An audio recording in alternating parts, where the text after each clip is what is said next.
The difficulty hill.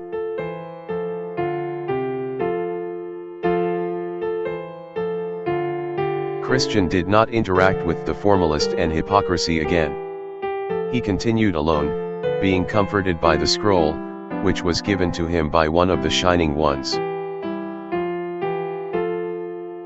The scroll symbolizes Christian's assurance of his salvation.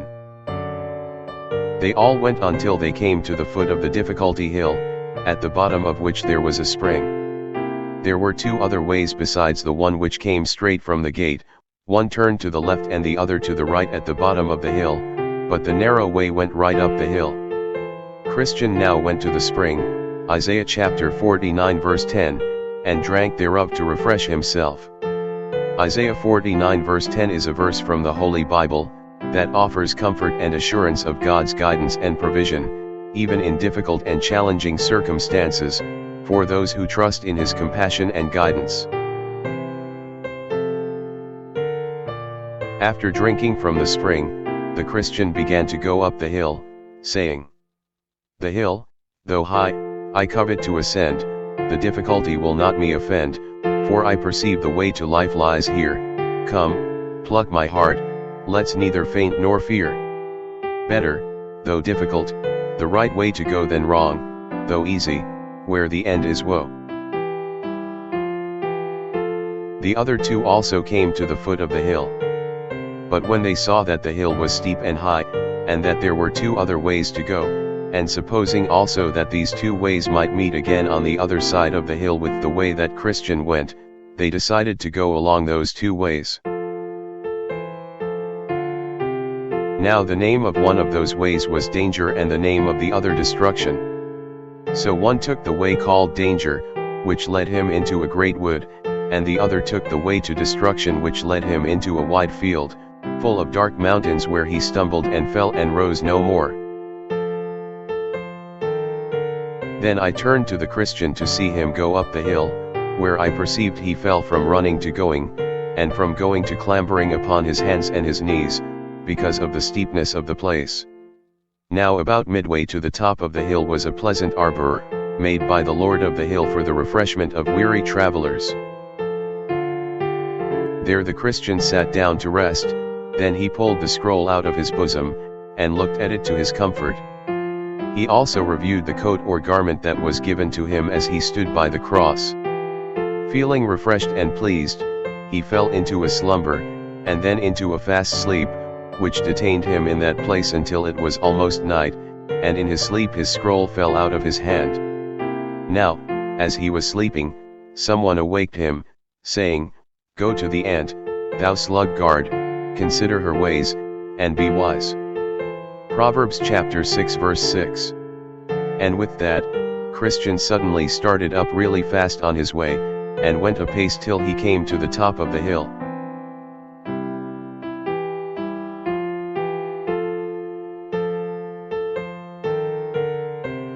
Christian meets timorous and mistrust.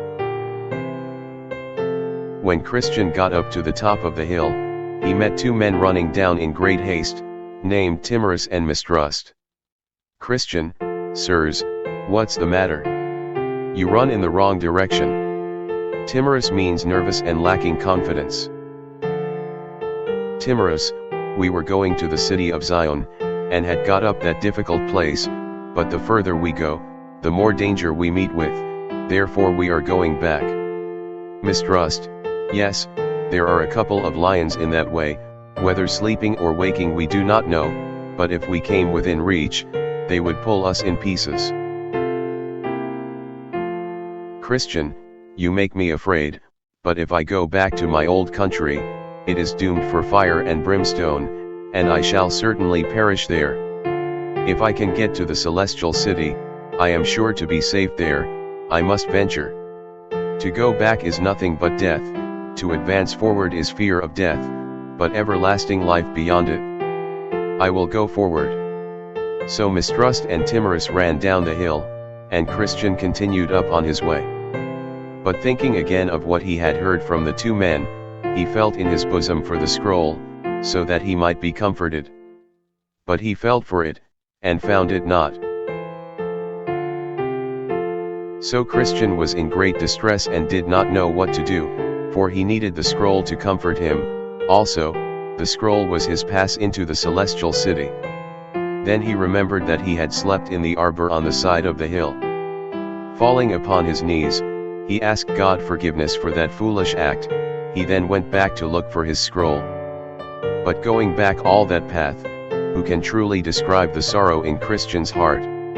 Sometimes he sighed, sometimes he wept, and oftentimes he scolded himself for being foolish to fall asleep in that place, which was set up there only for a little refreshment from his weariness.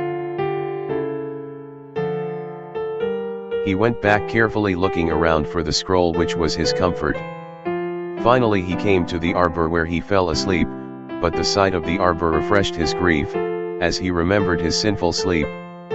He now went on lamenting and saying, "O wretched man that I am! That I should sleep in the daytime!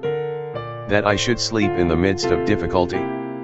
That I should so indulge the flesh as to use that rest for easing my flesh which the Lord of the hill hath erected only for the relief of the spirits of the pilgrims! How many steps have I taken in vain?" Thus it happened to Israel. For their sin they were sent back again by the way of the Red Sea, and I am made to tread those steps with sorrow, which I might have trod with delight, had it not been for this sinful sleep. How far might I have been on my way by this time? I am made to tread those steps thrice over, which I needed not to have trod but once. Yea, now also I am like to be benighted, for the day is almost spent. Oh that I had not slept! Now by this time he reached the arbor again. He sat down and wept for a while, and looking sadly down under the settle, he saw his scroll. Trembling and hastily he catched up, and put it into his bosom. But who can tell the joy of Christian as he got his scroll again? As this scroll was the assurance of his life, and acceptance at the celestial city. Therefore he laid it up in his bosom, gave thanks to God for directing him to the place where it lay, and with joy and tears he started his journey again. But oh how quickly he went up the rest of the hill! Yet before he got up, the sun went down upon Christian, and this made him again regret his falling asleep in the arbor. Christian, O thou sinful sleep! How for thy sake am I like to be benighted in my journey? I must walk without the sun, darkness must cover the path of my feet, and I must hear the noise of the gloomy creatures, because of my sinful sleep. He also remembered the story that Mistrust and Timorous told him, how they were scared of the lions on the way. Christian said to himself again, "These beasts roam in the night for their prey, if I meet them in the dark, how should I escape from them?" But while he was lamenting, he lifted his eyes, and behold there was a very stately palace before him. The name of the palace was Beautiful, and it stood by the highway side.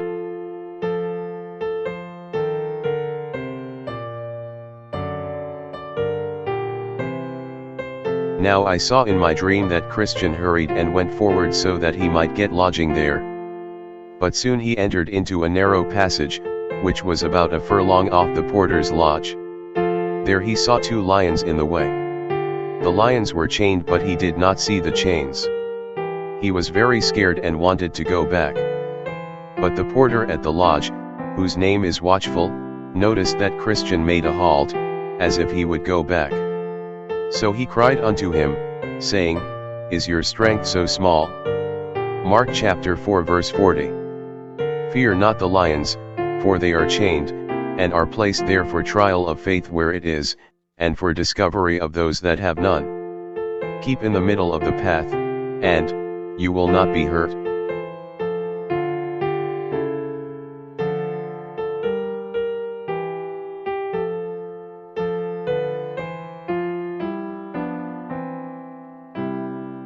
Christian went on, trembling for fear of the lions, but following the directions of the porter carefully.